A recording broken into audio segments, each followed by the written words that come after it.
미중 간의 갈등과 미국과 유럽이 진짜 그린랜드 갖고 전쟁하고 이러면 저는 폭락의 길로 갈 거라고 봐요. 이런 걸 다 빼놓으면 저는 개인적으로 한 1200달러까지 연말까지 보고 있어요.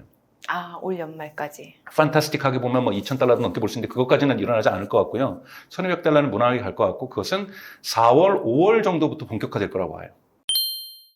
테슬라 너무 궁금해요. 테슬라가 드디어 이제 뭔가 좀 주가 측면에서도 추세 반전을 좀 한 것 같죠. 네, 그리고 오랜만에 이렇게 또 3% 이상 오르니까 네. 관심이 가는데 이것을 이제 여러 가지로 해석할 요인들이 네. 있는데요. 물론 이 주가가 지금 반전됐다고 해서 이것이 계속 쭉 달릴 거냐라고 한다면 아닐 수도 있다는 위험을 좀 먼저 말씀을 드릴게요. 그것이 네. 다음 주에 있을 28일 날 있을 미국 시간으로 1월 28일 날 있을 4분기 실적 발표죠. 2025년 실적 발표인데 4분기 실적 발표가 아니라 사실은 2025년 전체를 총괄하는 실적 발표가 나올 텐데요. 여기에 대해서 부정적 반응도 분명히 있을 거라고 저는 생각이 네. 들어요. 그 부분은 자동차 부분의 수익률이 많이 깎였을 거예요. 전기차요. 네, 전기차 부분에서 사실 차 떼고 포 떼고 예를 들면은 크레딧 판매라든지 이런 거 몇 개 떼버리면요 적자가 났을 수도 있다고 저는 생각이 들어요. 4분기 같은 경우에는. 그런데 이제 물론 많은 분들이 이제 테슬라는 자동차 회사가 아니라 AI와 로보틱스 회사라고 주장하시는 분들, 일론 머스크도 그렇게 주장을 네. 하죠. 그렇다고 해도 자동차가 이렇게까지 수익률이 적으면 시장에서 안 좋게 반응할 가능성은 존재합니다. 일단은 지금 당장 매출과 수익은 전기차를 팔아서 나오는 쪽이 대부분이다 보니까. 네네. 그러다 보니까 워낙 왜 또 전기차의 수익률이 떨어지냐면 이 전기차의 비용 부분에서 FSD에 대한 투자가 있어요. 자율주행. 네, 그러니까 어느 자동차 회사에서 AI에 대한 투자를 비용으로 잡겠어요. 이렇게 큰 규모로. 그런 부분이 있기 때문에 테슬라의 자동차 부분에서의 그 프로핏 마진이 대단히 얇아질 수 있다는 것, 심지어는 마이너스로 갈 수도 있다는 네. 부분들, 이런 부분들에 대해서 시장이 어떻게 반응할지도 저도 잘 모르겠어요. 그 심리가. 하지만 크게 볼 때는 특히 어제 저는 두 가지 사건이 있었습니다.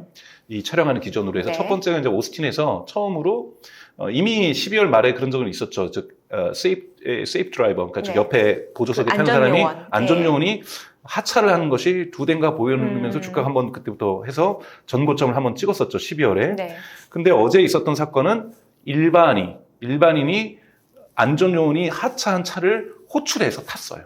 그러니까 완전 안전요원이 없는 차를 이제 일반 대중한테 공개를 한 공개한 것이 거. 어제였고 그거를 텍사스 오스틴에서 한 거죠. 네, 예. 오스틴에서 한 거고 누군가가 찍어서 x.com에 올리면서 네. 그리고 심지어는 그 사람이 두 번을 탔어요. 한 번은 뒷좌석에 타고 한 번은 앞좌석에 타서 핸들까지도 자기가 만져본 거예요. 네. 그랬더니 그 차가 또 자꾸 만지지 마세요 이거 라고 얘기하더니 계속 만지니까 갓길에 세워버린 거예요. 이렇게 하면 운행을 못한다고. 위험하다. 예. 이것도 대단히 중요한 의미를 갖고 있는 것 뒷부분에 말씀 좀 드리겠습니다. 이것이 우선은 한쪽에서는 반전의 어제 추세 전환의 어떤 계기가 됐다고 주장하시는 분인데 그것도 틀린 말은 아니고요. 네. 두 번째는 어제 일론 머스크가 다보스에서 얘기했던 건 대단히 중요한 겁니다. 그러니까 일론 머스크의 타임라인에서 두 가지를 보셔야 된다라고 제가 말씀을 드리고 싶은데 하나는 작년 11월 주주총회에서 얘기했던 것과 관련된 테슬라의 주요 과제들. 이거는 타임라인을 플러스 마이너스 우리가 통계할 때 플러스 마이너스 3% 오차. 네. 요 정도 얘기하는 정도의 타임라인의 오차가 있을 거예요. 하지만 새롭게 얘기하는 신사업과 관련해서는 타임라인의 차이가 있겠지만 어제 두 가지를 다 얘기했어요. 즉 옵티머스가 자율주행과 관련돼서는 뭐라고 얘기를 했냐면 이미 해결된 문제다. 이제 끝났다라는 거죠. 근데 끝났다고 해서 그러면 내일부터 다 자율주행 가야 되는 거 아니야? 기본적인 것이 끝난 거고 튜닝과 스케일업은 남아있죠. 특히 튜닝에서 남아있었던 건 뭐냐면 아까 전에 제가 초반에 말씀드렸던 이 자동차를 운전을 방해하려고 하는 사람 저는 이걸 생각을 못했어요. 제가 항상 롱테일 오브 엣지 케이스를 얘기를 네. 많이 했었는데요. 네. 롱테일 오브 엣지 케이스는 뭐냐면 갑자기 안개가 낀다든지 갑자기 빙판길을 만난다든지 갑자기 폭우가 쏟아진다든지 갑자기 누가 튀어나온다든지 뭐 이삿짐 센터를 만난 하여튼 뭐 이런 것들을 우리가 경험하게 되는 사고가 많이 나는 엣지 케이스뿐만 있는 것이 아니라 운영에 오퍼레이션에 네. 자율주행 택시 로봇 택시 운영에도 엣지 케이스가 있어요. 그게 뭐예요? 문을 안 닫고 가버리는 사람. 덜 다친. 그렇죠. 예. 택시 운전하다 보면은 택시 타다 보면 그런 사람들이 꼭 맞아요. 있잖아요. 그리고 자꾸 술 취해갖고 타가지고 운전석으로 시비 시비 거는 거는 사람. 사람, 네. 그러면서 핸들 건들고 뭐 툭 치고 그럴 뭐 수 이런 사람 있죠. 분명히 있을 수 있고요. 예. 또는 거기다가 하여튼 안 좋은 거를 네. 이렇게 버리고 가는 사람들, 어. 그리고 뭐 쓰레기를 버리고 가는 사람들, 그렇죠. 뭐 여러 케이스가 있을 거 아니에요. 그리고 막 중간에 막 저기 빨간불로 정차했는데 내리는 사람들. 갑자기. 그런 거 있고 막 도착하려고 막 하는데 저속으로 달릴 때 내리는 사람들이 있어요. 택시에서 보면은. 문 열고 나가는 사람들. 문을 열었다든지 내리진 않더라도 실수로. 뭐 별의별 상황이 다 있겠죠. 이것도 엄청난 에지 케이스가 있겠죠. 예. 이걸 해결하지 않으면 상용화를 못 하죠. 그러면 이것도 중요한 건 아무도 없는 상황에서 돼야 되는 거잖아요. 네. 그래서 이것을 해결하는 데서는 조금 더 시간이 좀 걸릴 거라고 저는 생각이 들어요. 근데 약 한 50대 정도를 갖다가 그렇게 운영하는데 점차적으로 이것도 확대를 시켜 나가겠죠. 그런 부분에서 일론 머스크가 어제 얘기했던 자율주행의 FSD 문제는 이미 솔브드, 그러니까 해결되었다고 얘기했다고 해서 당장 내일 전 세계에 있는 FSD가 돌아다니는 건 아니지만 네. 그래도 해결되었다라는 큰 과제가 해결되었다는 것은 저는 사실인 것 같고요. 지금은 다 엣지 케이스를 해결하는 건데 오퍼레이셔널 엣지 케이스를 지금 해결하는 쪽에도 지금 집중하고 있다는 부분에서 의미가 있고요. 그다음에 이제 가이드라인이 있는데 유럽에서 그러니까 슈퍼바이즈드 FSD 한국에도 네. 지금 S클래스 저기 모델 S하고 XS 되고 있는 것이 유럽에서 통과되길 원한다라고 얘기를 했다는 건 뭐냐면 뭔가 관련된 것을 신청을 했고 최종 허가를 기다리고 있다는 거죠. 그럼 이건 2월이지만 제가 이거는 테슬라의 그 주주총회에서 통과된 보상안과 관련된 거기 때문에 시차에 플러스 마이너스 몇 개월은 있을 수 있지만 2026년에선 유럽에서 언슈퍼바이즈가 가능해진다는 거고 우리나라는요? 그러면서 중국을 또 얘기했어요. 네. 중국도 가능해질 거라고 얘기를 하고 있어요. 같은 시기쯤에. 근데 중국은 2월에 되지는 않겠지만 되겠지만 한국도 기다려봐야죠. 근데 한국은 아직 큰 시장이 아니다 보니까 하지만 의미 있는 시장이기 때문에 저는 한국은 우회할 가능성이 있다고 저는 생각이 들어요. 한국은 그렇게 되려면 우리나라 국회가 이걸 통과시켜줘야 되는데요. 한국의 경우는 총선 전에 허가가 가능할 거라고 보지는 않습니다. 현대자동차도 보호해줘야 되고 택시 뭐 여러 가지 이슈가 있을 수가 있기 때문에 자동차 시장이 워낙 변화가 있을 거기 때문에 FSD 된다면 다 살 거 아니에요. 네, 너무 편할 것 같아요. 그러니까요. 이 전기차는 안 사도요. FSD는 살려고 하거든요. 근데 FSD를 하려면 전기차를 그러니까 물론요. 테슬라나 FSD는 다 전기차니까 하지만 자율주행이라는 것이 반드시 전기차여야만 하는 건 아닌데요. 전기차에서 훨씬 더 효과적으로 자율주행이 작동할 수 있습니다. 그래서 전기차 시장하고 자율주행 시장은 다른 시장이에요. 전기차가 싫어도 자율주행은 다 좋아하거든요. 그렇죠. 그렇잖아요. 기사가 없는 이상. 네. 정말 내가 포르쉐를 타고 다니고 모델 S, 저기 메르세데스 S클래스를 타고 다니고 지바겐을 타고 다니도 옆에 모닝을 봤더니 나는 운전하고 있는데 저기 모닝 봤더니 어머 저거 사람 자고 가네? 저 사람 넷플릭스 보고 있네? 그럼 부러워지는 거거든요. 그럴 수 있죠. 나는 왜 아직도 이러고 있는데 쟤는 저러고 있을까? 네. 도대체 이 계산은 뭘까? 나도 모닝 저녁에는 출퇴근을 모닝 타? 이것이 지극한 인간의 심리라는 거죠. 그런데 사람이 부러워지면 이건 시장 끝나버리는 거거든요.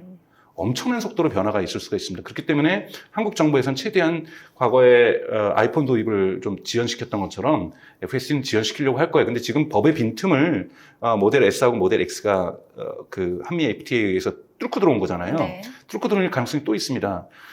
미국에서 생산되는 건 다 가능하잖아요. 모델 Y 스탠다드가 미국에서 생산되거든요.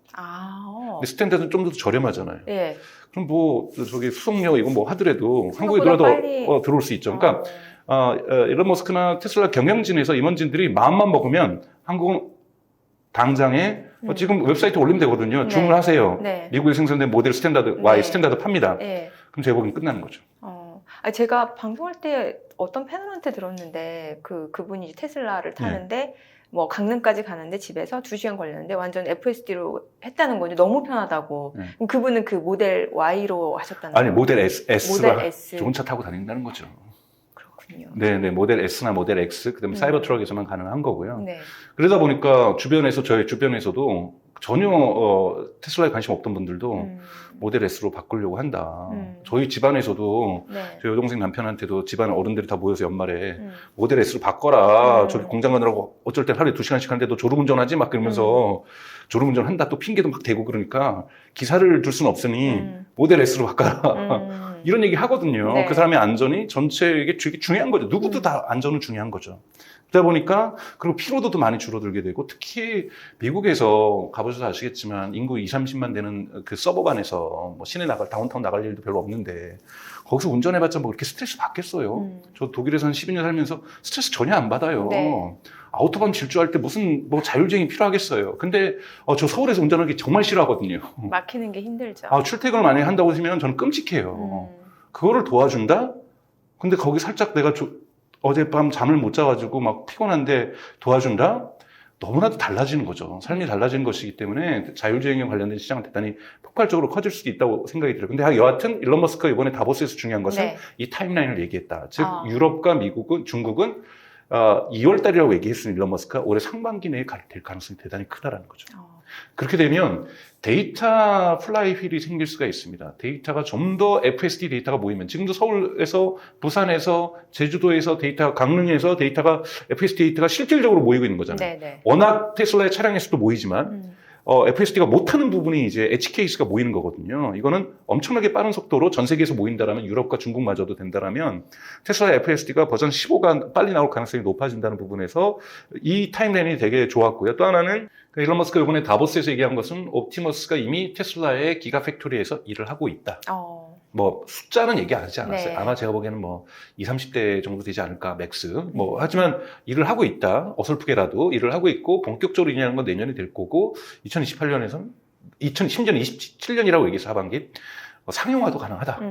판매도 시작할 거다. 2028년에 아마 네. 판매하지 않을까 이런 생각이 드는데 구독 서비스로 하겠죠? 그건 잘 모르겠어요. 2028년에 살 사람들은요. 네. 처음에 여러분 테슬라가 모델 3나 모델 Y를 만들었던 게 아니라 모델 S부터 만들어서 그 전에 뭐죠? 그 스포츠카 그것부터 만들어서 비싼 네. 것부터 팔아서 그걸 허쉬의 초콜릿 스트라테지라고 얘기를 하거든요. 맨 위에 삼각형이 되게 얇고 예. 점점 두꺼워지잖아요. 허쉬 초콜릿 네네. 보면은 네. 그 삼각형. 키세스요? 뭐 키세스 죄송합니다. 허쉬래. 키세스 스트라테지라고 네, 얘기를 하는데요. 비싼 거를 조금 팔아가지고 네. 시장을 넓혀가는 전략을 전기차가 했었거든요. 네. 마찬가지로 옵티머스도 그럴 거라는 거예요. 제가 피지컬 AI 영상에서 말씀드렸던 것처럼 보편적 상용화는 매우 늦게 시작되지만 모델 네. S3와 모델 Y가 내는 것, 모델 S는 먼저 나와요. 누구부터 할 거냐? 완성도가 100%가 안 가도 살만한 사람. 얼리 어댑터들. 그렇죠. 특히 돈 많은, 예. 과시욕에 강한 분들. 그래서 파티 때 자랑하고 싶고 친구들한테 자랑하고 싶고 저녁 식사 시대에 초대해서 서빙하는 모습 보여주고 싶고 막 옵티머스가 샴페인 막 따라주고 이런. 나는 얼마나 신기하겠어요. 그거 만져보고 인증샷 찍고 난리 날 거 아니에요. 그 사람들 다 그런 자리에 초대받으면 얼마나 좋겠어요. 그러니까 이런 시장은 분명히 존재하거든요. 그래서 완벽하지 않아도 최소한의 그러한 가이드라인이 있고 그 가이드라인을 지킬 수 있는 여유가 있는 사람들, 그리고 잦은 고장에도 누가 기사가 출동해서 멈춰도 뭐 이 정도는 괜찮다고 할 수 있는 분들, 관대할 수 있는. 네, 관대할 수 있는 이런 분들이 먼저 구매를 하기 시작할 거고, 대중시장으로 갈 때는 이 피지컬 AI 설명드렸던 것처럼 안전도가 매우 중요하기 때문에 신뢰도가 이 부분이 완성되는 시점까지 가려면 조금 더 시간이 걸릴 거라고 저는 생각이 들어요. 그래서 본격적인 것은 저는 2030년 이렇게 넘어서 가능할 거라고 좀 보는데요. 옵티머스에 대한 가이드라인을 얘기한 것이 있고, 네. 이게 테슬라와 관련된 타임라인이 흔히 말하는 일론 머스크 타임이 아닌 네. 테슬라 타임라인으로서 어떤 정리될 수 있는 거고, 이제 또 하나는 큰 비전을 얘기를 했습니다. 테슬라가 여러분도 아시는 것처럼 에너지 저장 장치에서 하나의 에너지 기업으로서도 지금 막대한 수익을 이끌고 있고, 2025년 다음 주에 있을 결산 발표에도 보면 아마 자동차 부분에서의 어떠한 그 부정적인 효과를 이 에너지 부분에서 긍정적으로 바꿔줄 네. 거거든요. 에너지 저장 장치는 여러분 원래 재생에너지와 관련됐지만 AI 데이터 센터에서 에너지 저장 장치는 무조건 필요로 합니다. 네. 그렇기 때문에 이 시장이 지금 폭발적으로 증가하고 있는데, 에너지를 생산하는 거가 아니라 저장하는 기업이었죠. 생산도 있어요. 이 지붕에 루프 하는 거, 루프에 올리는 네. 솔라 루프. 이건 정말 수익성 거의 없다고 보는데요. 일론 머스크가 다보스에서 뭐라고 했냐면 1년에 100기가와트씩 만들겠다 그랬어요. 테슬라가. 여러분 100기가와트면 거칠게 얘기하면 원자력 발전소 100개입니다. 100기가와트요? 네, 그리고 스페이스X가 하늘에서 100기가와트를 생산하겠다. 그러니까 달에서, 그러니까 우주에서 우주에서 100기가와트, 땅에서 100기가와트. 땅에서 100기가와트는 테슬라가 생산하고 우주에서 100기가와트는 스페이스X가 생산하겠다.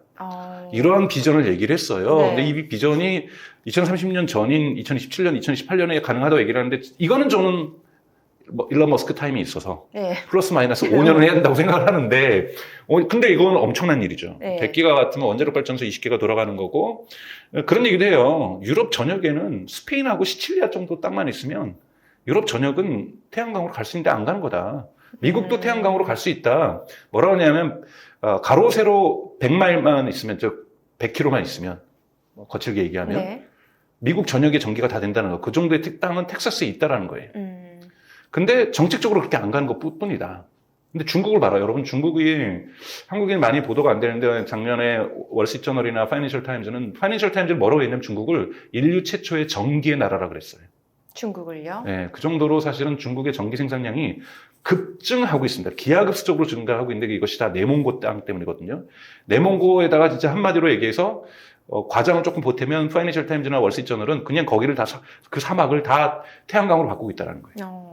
어마어마한 태양광, 거기다 근데 심지어 원자력 발전소도 짓고 있고, 또 그 내몽고하고 가까운 그 네팔 쪽에는, 하여튼, 거기 어디죠? 부탄하고 네팔 가까운 히말라야 쪽에는 엄청난 또 수력 발전소도 짓고 있고. 이러면서 중국의 전기 생산량이 급증하고 있고, 통계적으로 비교한 것은 미국의 킬로와트당 전기료가 미국이 1이라면 중국은 50센트예요. 그래서 어마어마하게 짓고 있고, 한국은 거의 $2 2에 가깝습니다. 그러니까 전기도 중요하지만 저렴하게 생산해야 된다는 거고 이런 부분에서 사실 중국의 태양광을 미국에서 수입하면은 설치하면 그렇게 될 수 있어요. 근데 이런 뭐 트럼프가 지금 거기다 관세를 때리고 있기 때문에 중국의 태양광이 과잉 생산되면서 태양광 패널 가격이 엄청나게 떨어져 있죠. 그렇기 때문에 이 전기 부분에 있어서 혁신들을 가져와야만 한다는 거고 왜냐하면 여러분 AI가 작동되고 학습시키는 것뿐만이 아니라 이번에 젠슨랑도 사실은 CES에서 되게 중요한 말을 했는데 보도가 안 되는데 뭐라고 했냐면 inference area 제가 영어 발음 붙여서 그랬어요.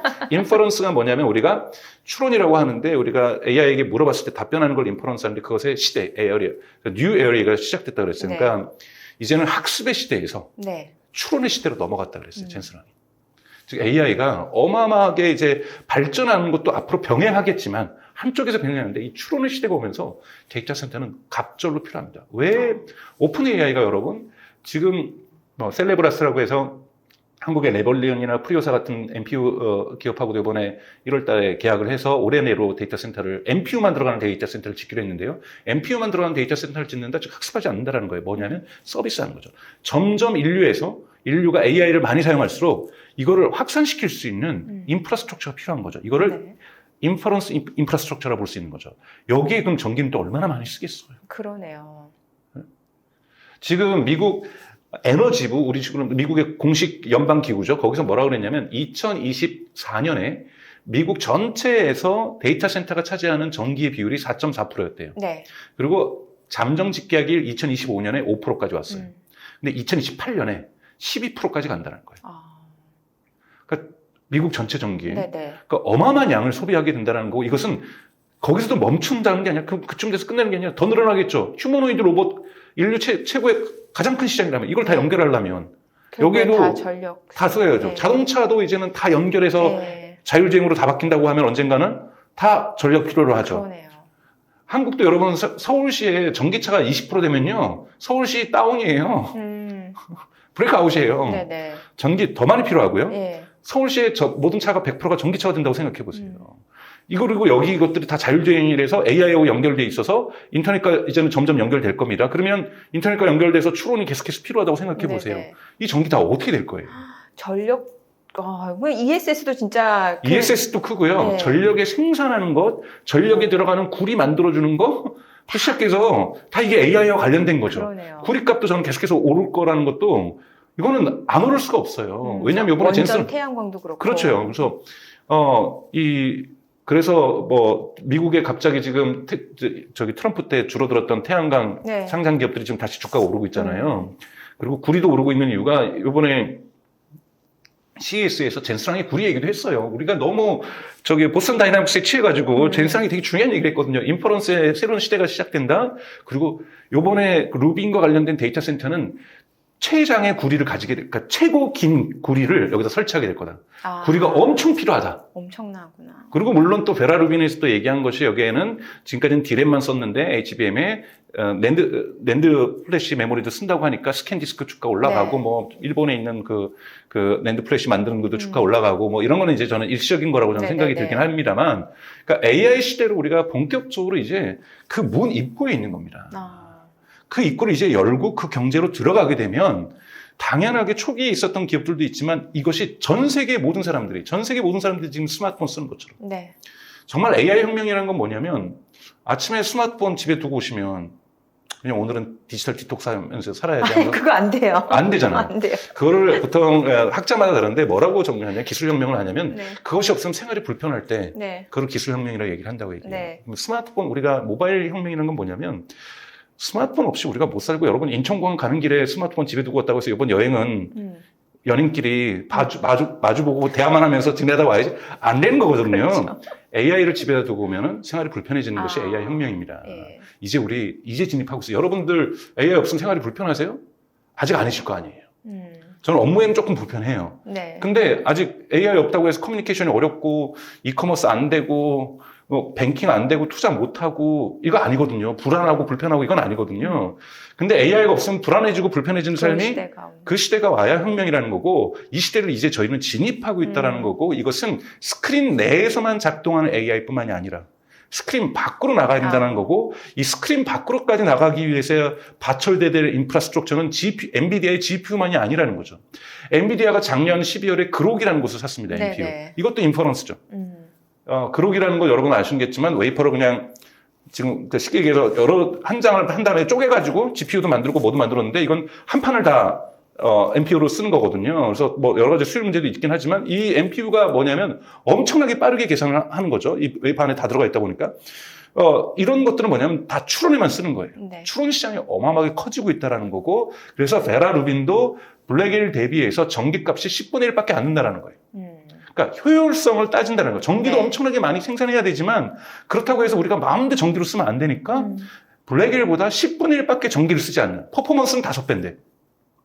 이게 인퍼런스다. 그래서 베라 루빈은 트레이닝도 트레이닝이지만 인퍼런스에 최적화된 칩일 것이다. 누구도 쫓아올 수 없는. 네. 이런 지점을 얘기하고 있다는 겁니다. 근데 이 베라 루빈도 연결하면 NV 링크라든지 이 링크로 다 GPU를 연결하잖아요. 그렇죠. 여기 링크를 연결하는데 들어가는 게 다 뭡니까? 이 GPU를 연결하는데 GPU 안에 있는 걸 연결하는데 다 들어가는 게 구리죠. 그러다 보니 뭐 이번에 보여준 거죠. 가장 많은 구리가 들어간 GPU다. 네. 이런 걸 보여주니까 또 구리가 폭등하는 거고. 그래서 전력, 그다음에 이것의 구리, 뭐 이런 것과 관련된 이런 산업들도 앞으로 계속해서 성장할 수밖에 그러네요. 없고, 휴머노이드 로봇 피지컬 AI가 들어가고 있는 뇌를 만드는 기업도 성장할 것이고, 여기에 육체를 만드는 기업들, 여기에 부품을 대는데 여기에서 특히 자석을 공급해 줄 수 있는 곳, 이런 부분들까지 전체적인 밸류 체인들을 다 보시면 투자할 곳이 좀 많이 보이지 않으실까. 네. 에너지 같은 경우에도 지금 블룸 에너지가 뜨는 이유도 네. 이게 뭐냐면 블록 전력이라고 해서 지금 요번에 트럼프가 얘기했잖아요. 중간선거 때 겁나가지고 전기값 막 오르면 주민들이 그 주위에 있는 사람이 지금 전기값이 오른 데가 있어요. 근데 특히 미국에서 데이터 센터 그쪽을 그렇죠. 그렇다면서요. 그러면 에너지 물가 오른다? 미국 사람들 그러면 대통령 안 뽑고 중간선거에서 그 당 난리 나는 거예요. 그러니까 이번에 트럼프가 니네가 내라. 그러니까 빅테크 업체들한테 마이크로소프트 하겠다. 네. 근데 이것도 되게 애매한 거예요. 본인들이 만든 데이터 센터에서는 아마 할 거예요.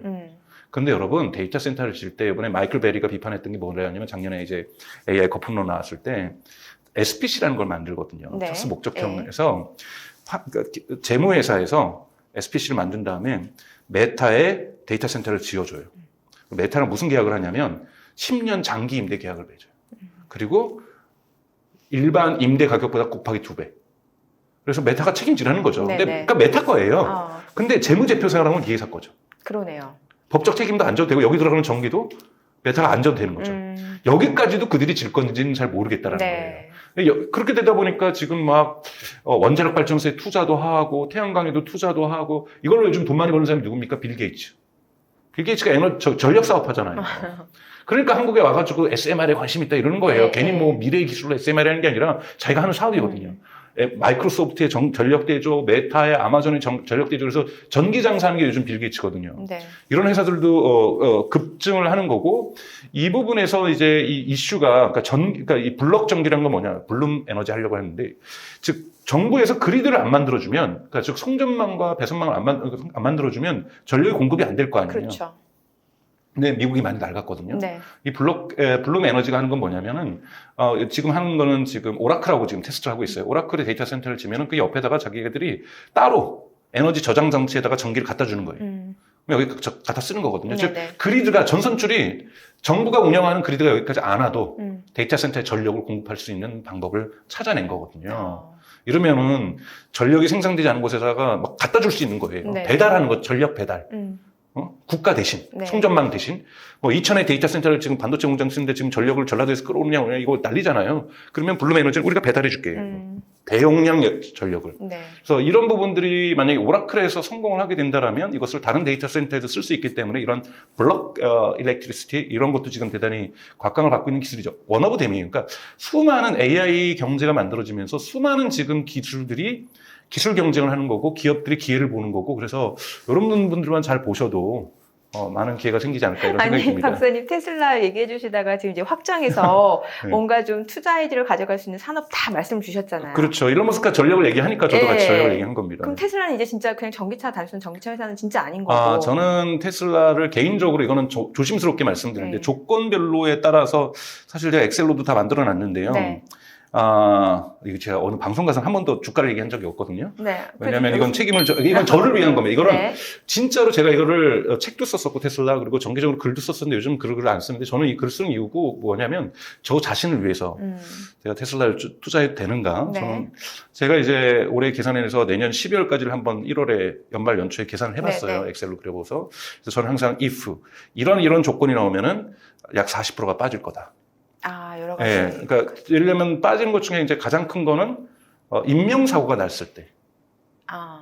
인명사고가 나고 FSD가 금지가 되고 당분간 뭐 이런 일들 일어날 수 있어요. 네, 네. 사람이 막 죽어버리면 그렇죠. 정치적으로 그런 일들이 발생할 수 있는 가능성이 여러분 항상 열어두셔야 돼요. 그럼 테슬라 주가는 지금보다 전 20-30%는 더 빠질 거라고 저는 생각이 들어요. 그리고 또 FSD가 끝까지 여기서부터 방황하지 못하고 네. 로보택시 출현이 계속해서 지연될 때 네. 올해 안에 뭐 로보택시는 상용화는 안 된다. 뭐 법적으로도 그렇고 기술적으로도 이러면 또 안 되는 거죠. 아직 로보택시 상용화 규모 있게 안 되고 있잖아요. 그래서 이 부분들은 이런 떨어질 수 있다는 조건을 마련한다라면 그것이 외부적인 뭐 이번에 그린란드 갈등이라든지 뭐 트럼프 탄핵당할 수도 있고 중간 선거에서 져서 여러 가지 이 변수들은 또 재개하고 네. 왜냐하면 이 탄핵의 변수는 분명하게 존재하거든요. 지금 특히 ICE가 하고 있는 이러한 뻘짓거리들 이런 것들을 보면은 충분히 탄핵의 가능성들도 존재하고 있습니다.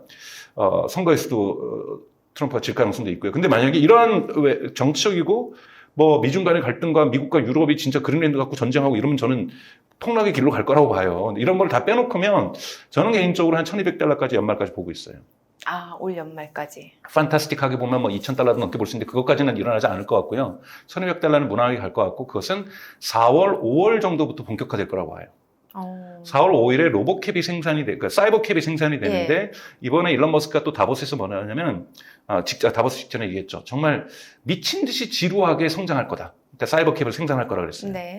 그 사이버캡이 그렇게 천천히 나오는 이유는 기술적도 있죠. 처음에 자동차라는 것이 바로 램프업이 안 되니까 이런 것도 있겠지만 이거 완전히 새로운 개념이거든요. 핸들도 없으니까 규제 당국에서 핸들 없는 거 지금 미국에는 이렇게 그게 있어요. 1년에 몇 대 정도는 테스트로 생산할 수 있는데 그걸 좀 이 공화당 쪽에서 높여주려고 하고 있거든요. 이걸 높여주면 좀 더 많이 생산할 수 있으니까, 그러니까 이런 제도적인 풀리는 것도 해야 되는 거고요. 이 천천히 가야 되는 것이 이 사이버캡은 여러분, 사람들이 하루에 서로 다른 사람들이 20-30명 탈 거를 계산하고 만든 차예요.